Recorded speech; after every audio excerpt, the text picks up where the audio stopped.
बोना बिना जिंदगी अंधार। गे बहिन मैया बोना बिना जिंदगी अंधार। सब भैया बहिन मन के हमिन तरफ से झारखंडी जोहार। और आ गेलियो हम तोहनी के गांव टोला में करेले गुहार। बस तुहिन के हो इतने देवे के जानकारी कि जे भी लगेबा बोन में आग उ 10 साल के लिए जैबा जेल में बाज। और ऊपर से लगतो 20,000 रुपया जुर्माना। दिन रात कुदियाहा फिर थाना। तखनी याद आवे लगतो सबके नाना। और तखन कहबा कने से अइलो ई दुश्मना।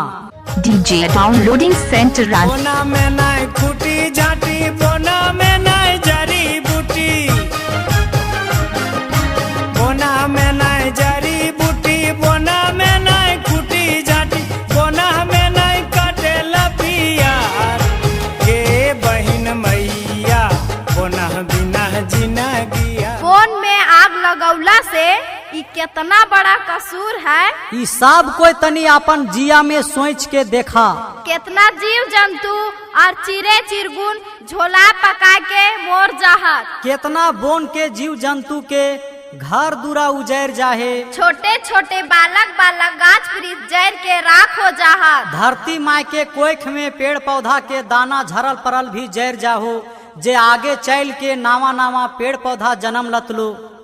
आप समझा एक तरह से ही हमीन भूर्ण हत्या कर देवो हा। त तोहनिए सोचा आग लगा के एक के साथे पेड़ पौधा जीव जंतु के मर्डर कर दो हा त केस मुकदमा होबे करतो। टांगी लेके जाही बोन उजर दली जीवक धन। टांगी लेके जाही बोन उजर दली जीवक धन। कराली नहीं तनी को विचार। गे बहिन मैया बोना बिना जिंदगी अंधार। एहो भौजी आ तोहनियों से पूछे लागल हियो तनी बताहा ने धरती माई के सिंगार का लगे। जैसे तोहनी के सिंगार लाल पियर हरियर साड़ी साया बिलोज मंगल सूत्र माला और लिपलोज लागो। वैसे हैं धरती माई के सिंगार रकम रकम के गाछ वृक्ष और फूल पतय हकै। त तोहनियों के गोड़ परो हियो काहे कि धरती माई के जैसन तुहनियों माइये हका। और एक माई के दर्द माइये समझो ही। तय अपन सिंगार के साथे साथे धरतियों माई के सिंगार के बचावे पर तो नहीं ता एक दिना ऐसा नहीं तो कि हमनी के आयल औलाद हवा और पानी के दुखे छटपटाए मोरतत हूँ। हमनी के का हो अब ता आधा उम्र गेलो तय आबो पर ने अपन बाल बच्चा के नामे एक दू गाछ वृक्ष लगावा। वहाँ एक दिन बाल बच्चा के सहारा बनतो हो। और वह गाछ चेंगा छुआ के प्राण वायु दतो। बोने रहे बाघ चिता सुनी बहिन सीता गीता। बोने रहे बाघ चिता सुनी बहिन सीता गीता। बांदर भालू करो हो गोहार। गे बहिन मैया बोना बिना जिंदगी अंधार। आज धरती मैया अपन गोदी सुन होवे देख के तुहनिये से कहो हथिन कि सूखल धरती करे पुकार पेड़ लगाए के करा उपकार।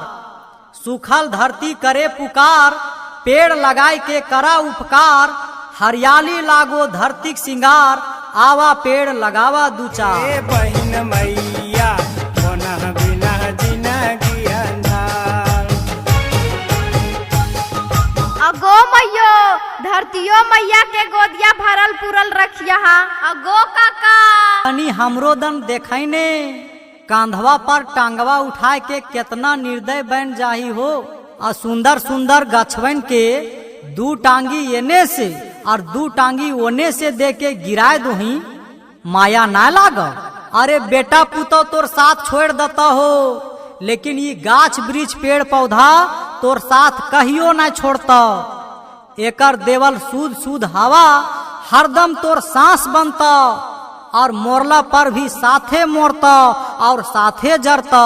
जीवन मरण में लकड़िए सहारा हको आदमी सबके हो। कोना के बचाबै सबिन आज कसम खाही बहिन सुखी हतौ जिंदगी।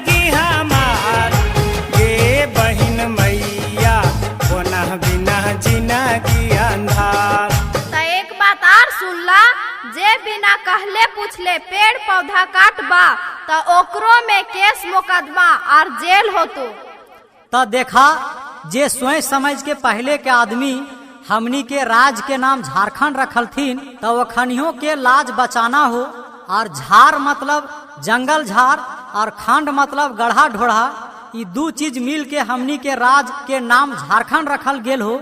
त ये हमनी सब के समझना हो और झारखंड राज्य के हरियाली के हमनी के बचाना हो। हमर बात सुनी तोरी न मैया बप्पा सबे बहन, सुरेंद्र जे करो हो जोहार, के बहिन मैया कोना बिना जिंदगी अंधार। जे पेड़ के हम काट देली उ सबसे पुराना रहे, कई गो जी जंतु के ऊ आसियाना रहे, हमर ओकर से एगो ऐसन रिश्ता रहे कि रोज दिन हमर सांस में ओकर आना जाना रहे।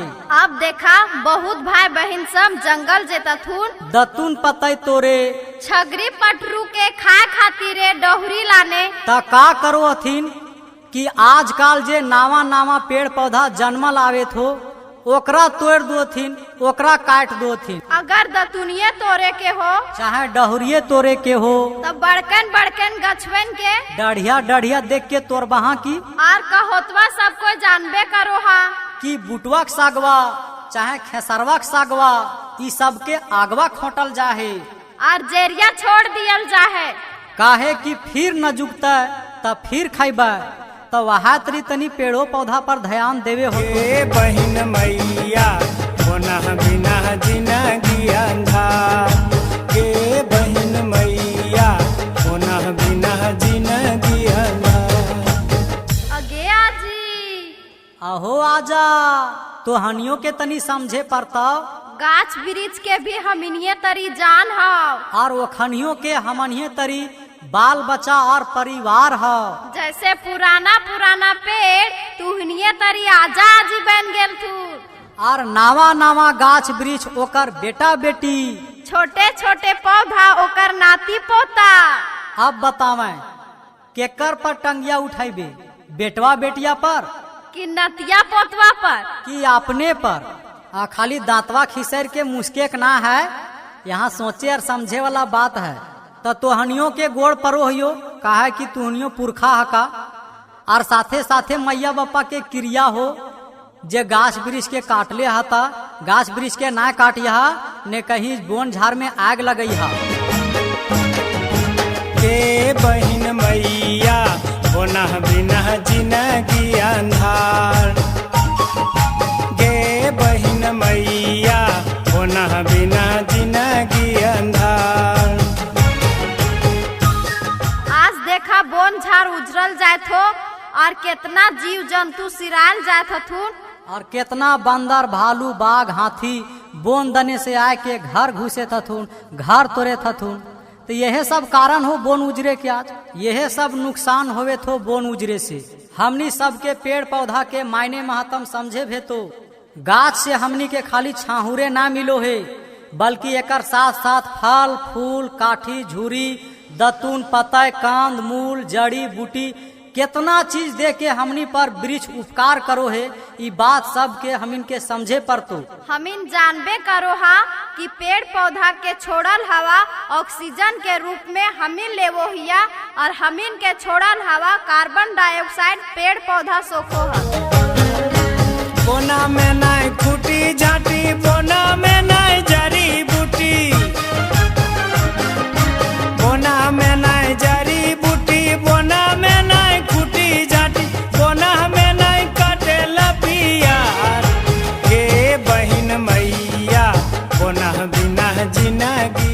गाछ वृक्ष के कमी के कारण ही देखा आज नाना रकम के रोग बीमारी आवे थो, समय से पहले बरखा हो जाए थो, समय से पहले गर्मी आ जाए थो, कुआं आहरा नदी तालाब में पानी सूखल जाए थो। ये सब पेड़ पौधा के कमी होवे के कारण ही होवे थे। त सुना सभे, माय के ममता और पेड़ के दान दोनों करो हाथ जन जन के कल्याण, साफ पर्यावरण और हवा ई हो जीवन के अनमोल दवा। त जंगल में ना हो कभी आग लगाना, ना ही हो कभी गाछ वृक्ष के काटना, 2-4 गो हो पेड़ सभे के लगाना और ई संदेश हो सबके जन जन तक पहुँचाना।